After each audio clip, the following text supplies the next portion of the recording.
Oke guys, welcome back to Crypto Indonesia bersama gue Toshi, di mana kita akan membahas segala sesuatu yang berhubungan dengan cryptocurrencies dan blockchain.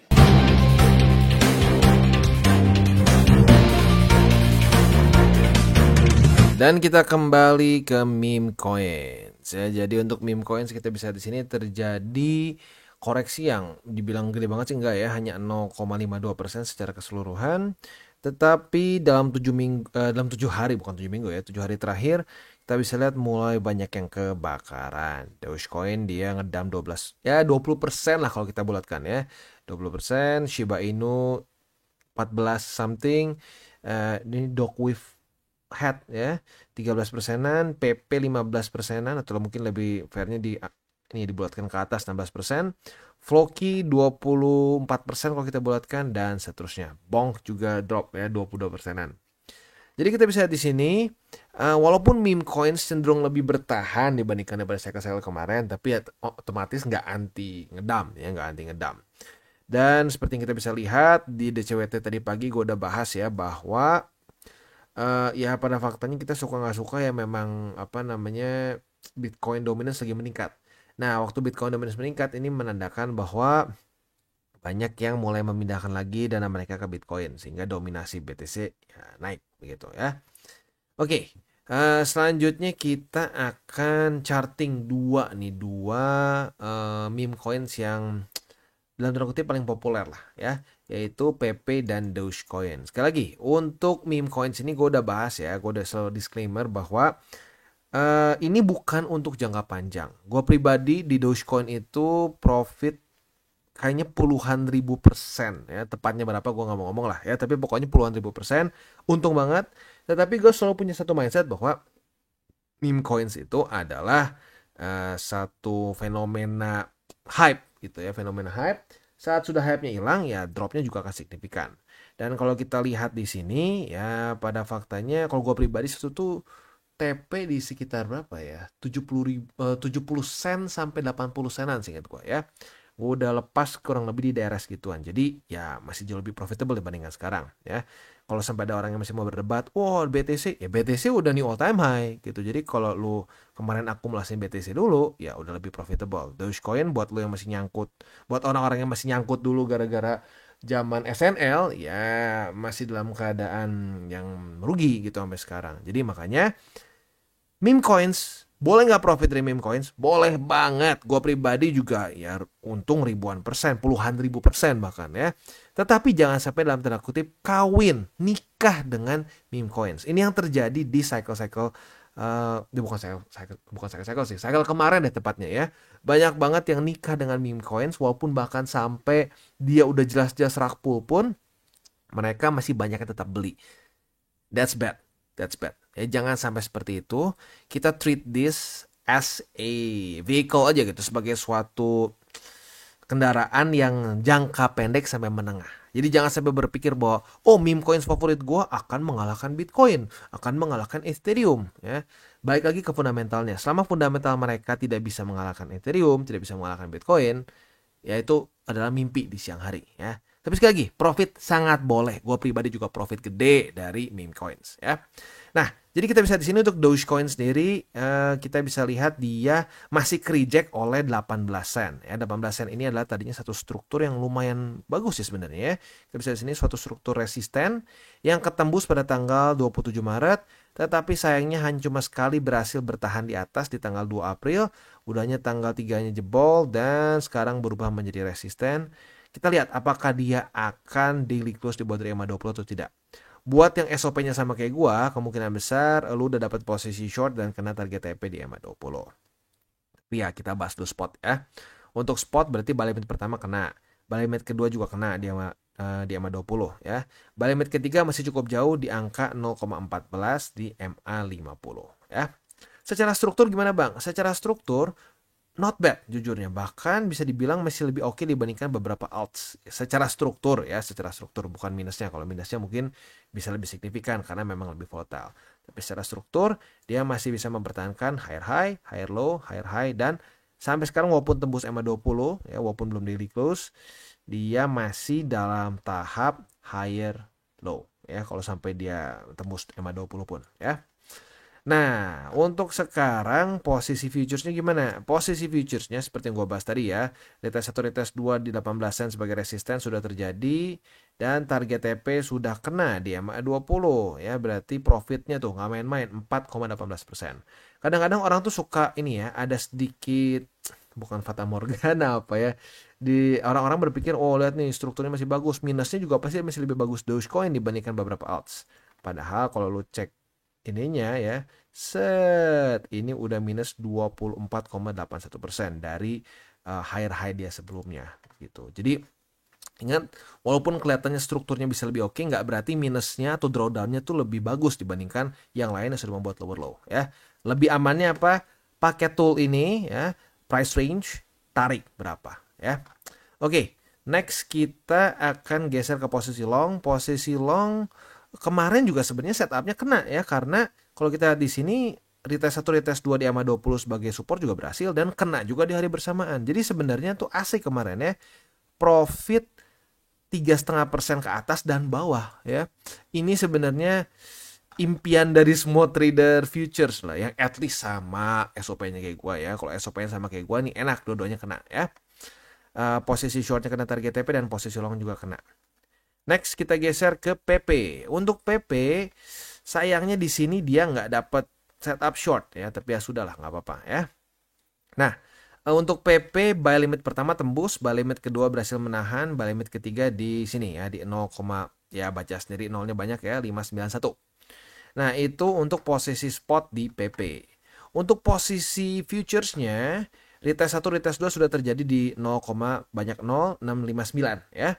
Nah, berarti kita kalau SOP-nya sama, kita sudah punya posisi long dari kemarin. Nah, tergantung nih. Kalau lu agresif, berarti target TP-nya belum kena ya. Target TP-nya belum kena, jadi sekarang dalam kondisi nyaris minus. Tapi buat lo yang konservatif, tahu bahwa kemarin sudah ada beberapa news penting dari US, jadi kemungkinan besar lo sudah tutup posisi duluan. Jadi lagi-lagi nih, ada yang masih suka nanya, Bang, lebih untung agresif atau konservatif nih kalau di cryptocurrency market? Itu bukan pertanyaan siapa yang lebih untung. Itu tuh bukan pertanyaan enakan mana, bukan. Itu adalah lu tuh tipe apa gitu. Lu tipe konservatif, ya sudahlah, jadi konservatif ya. Agresif, ya sudah agresif gitu. Kenapa kenapa gue sering bilang kayak gitu karena gini, orang konservatif kadang-kadang pengen ngelihat nih agresif, oh gila nih profit gede banget yang agresif, tapi nggak siap dengan volatility ya, tidak siap dengan ketenangan si orang yang agresif gitu loh.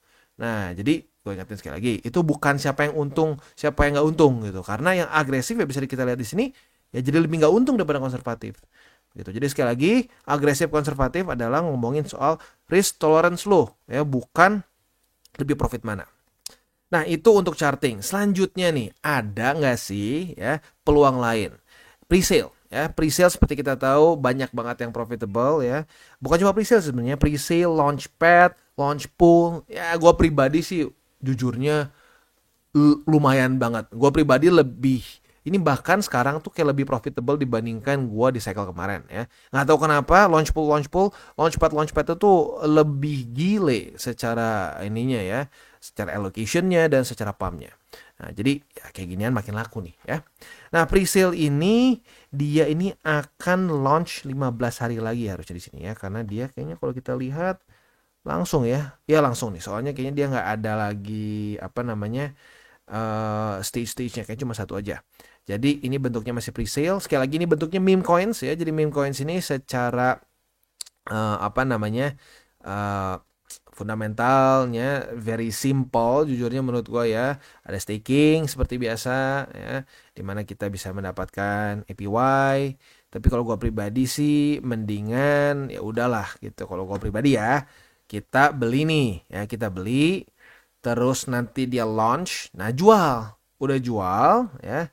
TP-nya gimana? TP-nya kalau gue pribadi minimal selamatkan dulu modal kita. Jangan sampai udah ngepam nih, wow udah 100%, 200%. Ya nggak tahu sih sekarang udah ada yang sampai ribuan, tapi jangan ngomong ribuan lah. Takutnya nanti orang-orang FOMO. Nggak jangan ngomong itulah. Intinya udah naik nih, udah profit. Wah kesenangan tuh ngelihatnya, kayak ngelihat petasan gitu ya. Taunya lupa, pas drop, alah belum TP gitu ya. Karena greed gitu, karena tamak gitu ya. Serakah. Nah, jangan sampai serakah karena presale ini apapun itu resikonya cenderung jauh lebih besar ya dibandingkan dengan lo beli bahkan ya seperti PP dan Doge, karena PP dan Doge ini udah bisa di charting gitu dan market cap-nya udah signifikan lebih besar dibandingkan pre-sale. Tetapi pre-sale tuh enaknya kalau ya masih dalam kondisi pre-sale ya, itu ada lonjakan yang bisa dibilang nyaris selalu terjadi. Nah, jadi si lonjakan itu kita bisa manfaatkan ya, kita bisa TP dan ya udahnya mungkin kalau lu pengen sisain gitu ya sampai dibiarin cacing-cacing naga-naga ya juga enak gitu. Lu nggak ada resiko lagi sama sekali. Jadi caranya gimana? Lu tinggal klik buy now aja. Udah gitu lu tinggal konekkan wallet lu. Kalau gua pribadi sih pakai MetaMask, tapi ya lu pribadi nggak tahu apa-apa ya.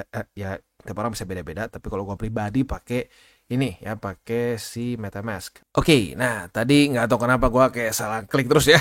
Oke, udah beres. Kita tinggal konekin saja seperti ini dan kita tinggal beli. Ini harus digeser ke Ethereum ya. Terakhir gua pakai AVAX, kita switch aja network. Dan kita bisa melakukan transaksi dengan Ethereum, USDT, ataupun Fiat. Fiat gue nggak rekomen ya, mendingan pakai USDT atau Ethereum aja, jauh lebih gampang. Karena kalau Fiat, kayaknya nggak semua kartu bisa gitu ya. Jadi kurang lebih seperti itu, bahkan ada juga bisa pakai BNB di sini ya. Intinya sih sekali lagi ini meme coins ya, jadi secara fundamental cenderung very simple begitu ya. Jadi kalau gue pribadi sih ini lebih ke jangka pendek. Si roadmapnya sendiri kita bisa lihat ya nanti tuh ya seperti biasa pre-sale, marketing, ada staking. Nah di sini nih setelah kita claim udah gitu di launch di Uniswap. Nah ini bagus nih ya, dia launchnya tuh di DEX yang lumayan ternama nih. Nah jadi pas dia udah launch di Uniswap, kalau gua pribadi sih mendingan lebih baik lu selamatkan modal dulu, sisain profitnya berapa persen tergantung lu masing-masing. Nah bisa di TP semua bisa juga dibiarin cacing-cacing naga-naga gitu. Karena lagi-lagi kita sedang dalam kondisi bull market. Crazy stuff happens to meme coins, especially meme coins. Kadang-kadang project-project yang utility-nya gila gitu ya, malah secara volume nggak gede dulu gitu. Tapi kalau meme coins tuh karena memang lagi banyak yang euforia, jadi kadang-kadang bisa ngepamnya gila banget gitu ya. Oke. Selanjutnya sih di sini ya mereka akan ada long term passive rewards dan seterusnya. Tapi kalau menurut gue pribadi, kalau sampai APY-nya masih sebesar ini nggak sustainable gitu. Tapi kalau dia pelan-pelan turun, maybe bisa ya. Tetapi lagi-lagi kalau gue pribadi nggak akan mau nikah dengan meme coins apapun juga. Yang penting kita profit ya, udah profit. Nah, terus kalau lanjut ngepam ya sudah, itu berarti memang rezeki kita aja gitu. Yang penting jaga resiko dulu. Jangan mikirin dulu profitnya, tapi jaga dulu resikonya. Udah resiko terjaga, biasanya profitnya malah lebih pol ya. Tokenomics 25% pre-sale, 25% marketing. Ini lumayan gede ya, 25% marketing ya. Treasury 25% juga. Arguably treasury itu dipegang juga oleh tim dev. Berarti 50% dipegang oleh tim dev. Staking 15%, liquidity 10%. Ya, tokenomics meme coins seperti biasa ya. Kita berarti ada risiko 50% dari tim marketing dan treasury. Makanya kalau gue pribadi lebih ke short term play ya. Almost 90% lah ya, 90% meme coins itu kita short term play gitu jujurnya kalau gue pribadi ya. Nah, ini buat kalkulator loh kalau lo beli berapa gitu ya. Ya kalau ya profitnya bisa gede banget lah intinya.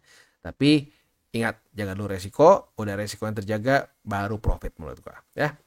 Oke, jadi kurang lebih seperti itu untuk meme coins ya. Lagi-lagi ini memang cycle yang luar biasa dibandingkan dengan yang sebelum-sebelumnya. Sebelum-sebelumnya Bitcoin nggak pernah all time high duluan sebelum halving. Dan biasanya dana itu atau liquidity lah, jangan dana lah ya. Liquidity itu datang dari Bitcoin ke Ethereum, Ethereum ke Alts, baru pelan-pelan ke meme coins. Tetapi kali ini kebalik ya. Dari Bitcoin loncat dulu ke meme coins. Dan sepertinya kalau kita lihat daripada hari ini, mulai balik lagi ke BTC. Apakah ini akan dibalik-balik sedikit di cycle ini? Baru pelan-pelan nanti ke alts? I don't know. We'll see ya. Jadi kurang lebih seperti itu untuk meme coins. Buat lo yang pengen pembahasan lagi meme coins, ini kita nggak bisa daily ya untuk meme coins ya. By request aja. Buat lo yang pengen nanti boleh komen di bawah. Apabila cukup banyak demand-nya, maybe kita akan bikin lagi segmen meme coins. Dan buat kalian yang belum nonton DCWT atau Daily Charting with Toshi, bisa klik di sini. di mana kita akan daily chart your favorite cryptocurrencies. Dan buat lo yang belum mengerti juga mungkin mengenai chart, candles, dan hal-hal lain, bisa juga klik di sini ada tutorials with Toshi. Dan buat lo yang pengen mendukung TCI, salah satunya bisa menggunakan link referral di bawah. Dan jangan lupa juga untuk join Telegram group, di mana kita bisa ngobrol-ngobrol santai mengenai dunia cryptocurrency secara dua arah. So jangan lupa untuk like, subscribe, click the bell icon, and see you on the next video.